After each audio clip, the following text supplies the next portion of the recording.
মেরাজ অর্থ ঊর্ধ্বগমন।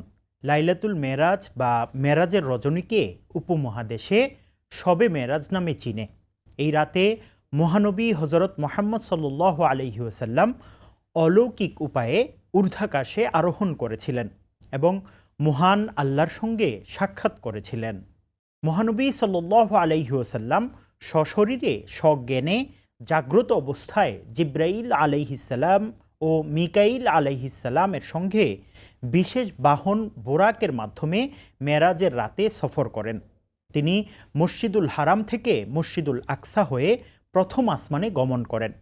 এরপর ধারাবাহিকভাবে সপ্তম আসমান ও সিদরাতুল মুনতাহা পর্যন্ত এবং সেখান থেকে একাকী রফরফ বাহনে আরশে আজিম পর্যন্ত ভ্রমণ করে মহান রব্বুল আলামিনের সঙ্গে সাক্ষাৎ লাভ করেন। পাশাপাশি জান্নাত জাহান্নাম পরিদর্শন করে পৃথিবীতে ফিরে আসেন। কোরআনে আল্লাহ রব্বুল আলামিন এই ঘটনার কথা উল্লেখ করে বলেন, সুবহানাল্লাযী আসরা বিআবদিহি লাইলাম মিনাল মাসজিদিল হারাম ইলাল মাসজিদিল আকসাল্লাযী বারাকনা হাওলাহু লিনুরিয়াহু মিন আয়াতিনা। অর্থাৎ পবিত্র তিনি, যিনি তার বান্দাকে রজনী যুগে ভ্রমণ করিয়েছেন মসজিদুল হারাম থেকে মসজিদুল আকসা পর্যন্ত, যার পরিবেশ আমি করেছিলাম বরকতময়, তাকে আমার নিদর্শন দেখানোর জন্য। ইসলামে মেরাজের বিশেষ গুরুত্ব আছে, কেননা এই মেরাজের মাধ্যমেই ইসলাম ধর্মের পঞ্চস্তম্ভের দ্বিতীয় স্তম্ভ অর্থাৎ নামাজ মুসলমানদের জন্য ফরজ করা হয়েছে। দৈনিক 5 ওয়াক্ত নামাজের বিধান নির্দিষ্ট করা হয়। মেরাজের অলৌকিক ঘটনা ও ইতিহাস। হিজরতের পূর্বের কথা। এক রাতে আল্লাহর রসুল সাল্লাল্লাহু আলাইহি ওয়াসাল্লাম শুয়েছিলেন। তন্দ্রাচ্ছন্ন, চোখ দুটো লেগে এসেছে, তবে হৃদয় মানস ছিল জাগ্রত। এরই মাঝে আগমন করলেন হজরত জিব্রাইল আলাইহিসসালাতু ওয়াসসালাম। তিনি নবীজিকে উঠিয়ে নিয়ে গেলেন জমজমের নিকট। একটি স্বর্ণের পেয়ালা আনা হলো। তা ছিল ঈমান ও হিকমতে পূর্ণ। তাতে জমজমের পানি। জিব্রাইল আলাইহিসসালাম নবীজির বক্ষ মোবারক বিদীর্ণ করলেন, বের করে আনলেন নবীজির হৃদয়। জমজমের পানি দিয়ে তা ধুয়ে আবার প্রতিস্থাপন করে দিলেন আগের জায়গায়। ঈমান ও হিকমতে পূর্ণ করে দেয়া হয় নবীজির কলব। এরপর আনা হলো নবীজির বহন করার জন্য সওয়ারি। প্রাণীটি গাধার চেয়ে বড়, ঘোড়া থেকে ছোট, নাম বোরাক, রং সাদা। এটা এতটাই ক্ষিপ্র গতির, যার এক একটি কদম পড়ে দৃষ্টির শেষ সীমায়। আল আকসায় নবীজি। এভাবে নবীজি সাল্লাল্লাহু আলাইহি ওয়াসাল্লাম মুহূর্তেই পৌঁছে গেলেন বাইতুল মুকাদ্দাস বা আল আকসায়। বোরাক বেঁধে রাখা হলো পাথর ছিদ্র করে, যে পাথরে অপরাপর নবীগণ নিজেদের বাহন বেঁধে রাখতেন। নবীজি সেখানে 2 রাকাত নামাজ আদায় করলেন। নামাজ পড়ে বের হওয়ার সময় জিব্রাইল আলাইহিসসালাম নবীজির সামনে 2টি পেয়ালা পেশ করলেন, একটি দুধের, অপরটি শরাবের। নবীজি দুধের পেয়ালা গ্রহণ করলেন। জিব্রাইল আলাইহিসসালাম বললেন, আপনি দ্বীনের স্বভাবসিদ্ধ বিষয়টি নির্বাচন করেছেন। নবীজি মদের পেয়ালা নেয়ার পরিবর্তে দুধের পেয়ালা গ্রহণ করায় জিব্রাইল আলাইহিসসালাম বলেন, আপনি যদি মদের পেয়ালা নিতেন তাহলে আপনার উম্মত বিভ্রান্ত হয়ে পড়ত। আসমানসমূহে নবীজির গমন। শুরু হলো ঊর্ধ্বজগতের সফর। জিব্রাইল নবীজিকে নিয়ে চললেন। প্রথম আসমানে গিয়ে আওয়াজ দিলেন। জিজ্ঞাসা করা হলো, কে? বললেন, জিব্রাইল। জিজ্ঞাসা করা হলো, আপনার সাথে কে? বললেন, মুহাম্মদ। জিজ্ঞাসা করা হলো, তার কাছে কি আপনাকে পাঠানো হয়েছে? বললেন, হ্যাঁ। এরপর নবীজিকে সম্ভাষণ জানানো হলো। মারহাবা, উত্তম আগমনকারীর আগমন ঘটেছে। খুলে দেয়া হলো নবীজির জন্য আসমানের দরজা। নবীজি প্রথম আসমানে গেলেন। সেখানে ছিলেন হজরত আদম আলাইহিসসালাম। জিব্রাইল পরিচয় করিয়ে দিলেন। নবীজি আদমকে সালাম বললেন। নবীজিকে সাদর অভিবাদন জানানো হলো। মারহাবা, নেককার পুত্র, নেককার নবী। নবীজি দ্বিতীয় আসমানে দুই খালাতো ভাই হজরত ঈসা আলাইহিসসালাম ও ইয়াহিয়া আলাইহিসসালামকে দেখতে পেলেন। তৃতীয় আসমানে দেখলেন হজরত ইউসুফ আলাইহিসসালামকে। চতুর্থ আসমানে হজরত ইদ্রিস আলাইহিসসালামের সঙ্গে সাক্ষাৎ হলো।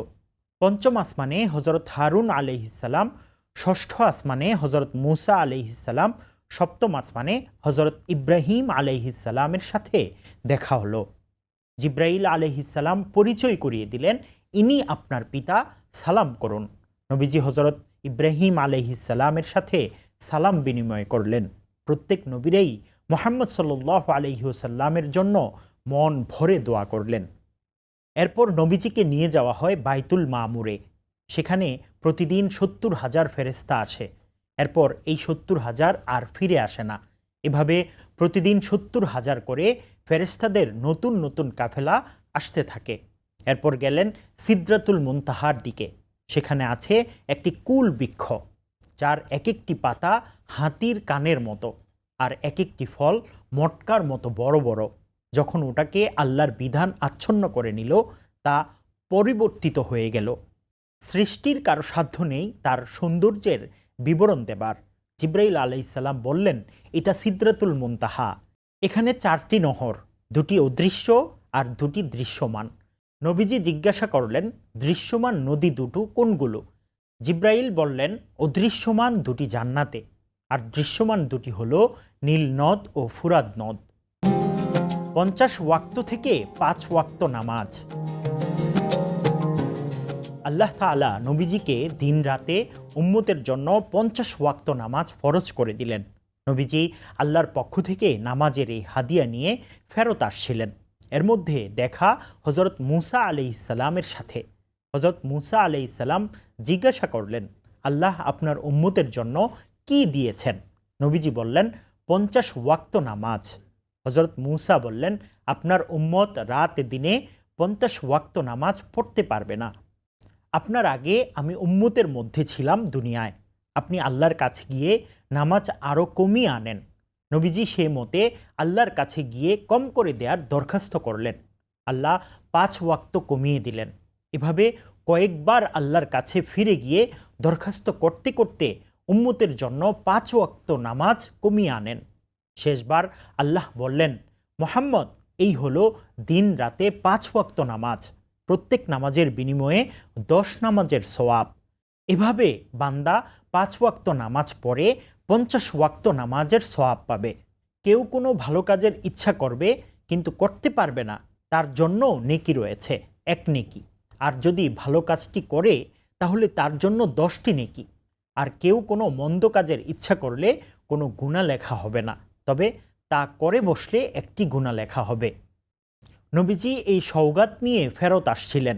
হজরত মুসা আলাইহিসসালামের সাথে দেখা হলো। মুসা আলাইহিসসালাম এবার শুনে বললেন, আপনি যান, আরও কমিয়ে আনুন। আপনার উম্মত পারবে না।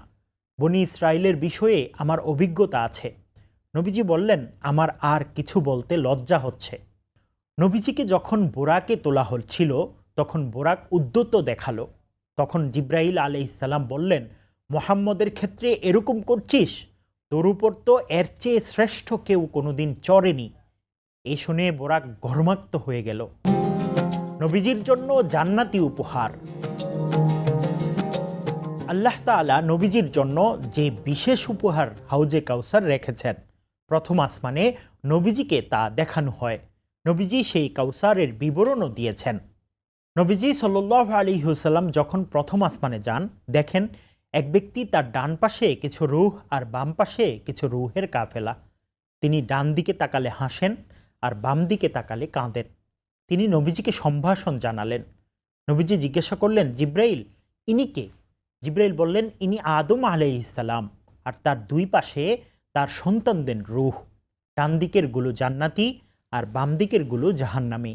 এজন্য তিনি ডান দিকে তাকিয়ে হাসেন আর বাম দিকে তাকিয়ে কাঁদেন। নবীজির জান্নাত জাহান্নাম ভ্রমণ। এই সফরে নবীজিকে জান্নাত জাহান্নামের ভ্রমণও করানো হয়। নবীজি বলেন, জান্নাতের প্রাসাদগুলো মুক্তার তৈরি আর তার মাটি হলো মেশকের। নবীজি এই সফরে একদল লোককে দেখলেন, তাদের নখগুলো তামার। নিজেদের নখ দিয়ে তারা নিজেদের গাল ও বুকে আঁচড় কাটছে। জিজ্ঞাসা করলেন, জিব্রাইল, এরা কারা? বললেন, এরা ওই সমস্ত লোক যারা মানুষের গোশত খেত এবং তাদের সম্ভ্রমে আঘাত হানত, অর্থাৎ গীবত করত এবং মানুষকে লাঞ্ছিত করত। হজরত ইব্রাহিম আলাইহিসসালামের সাথে দেখা হলে তিনি নবীজিকে বললেন, আপনি আপনার উম্মতের কাছে আমার সালাম পৌঁছাবেন আর তাদেরকে বলবেন, জান্নাতের মাটি পবিত্র ও সুঘ্রাণযুক্ত, এর পানি সুমিষ্ট, আর এর ভূমি উর্বর ও সমতল, আর এর বৃক্ষ হচ্ছে সুবহানাল্লাহি ওয়ালহামদুলিল্লাহি ওয়ালা ইলাহা ইল্লাল্লাহু আল্লাহু আকবার। অর্থ, আল্লাহ পবিত্র, সব প্রশংসা আল্লাহর, আল্লাহ ছাড়া কোনো উপাস্য নেই, আল্লাহ মহান। এই সফরে নবীজি দেখলেন একদল লোকের ঠোঁট আগুনের কাঁচি দিয়ে কাটা হচ্ছে। জিজ্ঞাসা করলেন, এরা কারা? জিব্রাইল বললেন, এরা বক্তৃতা করত বটে, কিন্তু নিজেরা আমল করত না। মেরাজ থেকে ফিরে আসার পরের ঘটনা। নবীজি সাল্লাল্লাহু আলাইহি ওয়াসাল্লাম মিরাজ থেকে ফিরে হাতিমে কাবায় বসা ছিলেন। মুশরিকরা ইসরা ও মেরাজের ঘটনা শুনে উপহাস ও কটাক্ষ করতে লাগলো। বিভিন্নভাবে নবীজির দিকে প্রশ্নের তীর ছুড়তে লাগলো। তারা চাইল বাইতুল মুকাদ্দাসের পূর্ণ বিবরণ শুনবে। নবীজি এমন প্রশ্নে খুবই বিব্রত হয়ে ওঠেন। নবীজি বলেন, এরকম বিব্রতকর পরিস্থিতিতে আমি আগে পড়িনি। আল্লাহ তাআলা প্রিয় বন্ধুকে সাহায্য করলেন। নবীজির চোখের সামনে মেলে ধরলেন বাইতুল মুকাদ্দাসের দৃশ্য। নবীজি দেখে দেখে তাদের প্রত্যেকটি জিজ্ঞাসার বিস্তারিত জবাব দিলেন। এভাবেই আল্লাহ রাব্বুল আলামিন নবীজিকে ঊর্ধ্বজগতের ভ্রমণ করালেন, উম্মতকে যেন পরকালের জীবন সম্পর্কে সতর্ক করতে পারেন। সেজন্য নবীজিকে নিজের চোখে জান্নাতের নাজ নিয়ামত ও জাহান্নামের কঠিন শাস্তি দেখালেন, যেন তিনি উম্মতের কাছে বিস্তারিত বিবরণ দিতে পারেন। আল্লাহ তাআলা আমাদেরকে আল্লাহর দেয়া বিধান ও নবীজির দেখানো পথে পরিচালিত করুন। আমাদের জীবন কোরআন ও সুন্নাহর নূরে নূরান্বিত হোক। আমিন।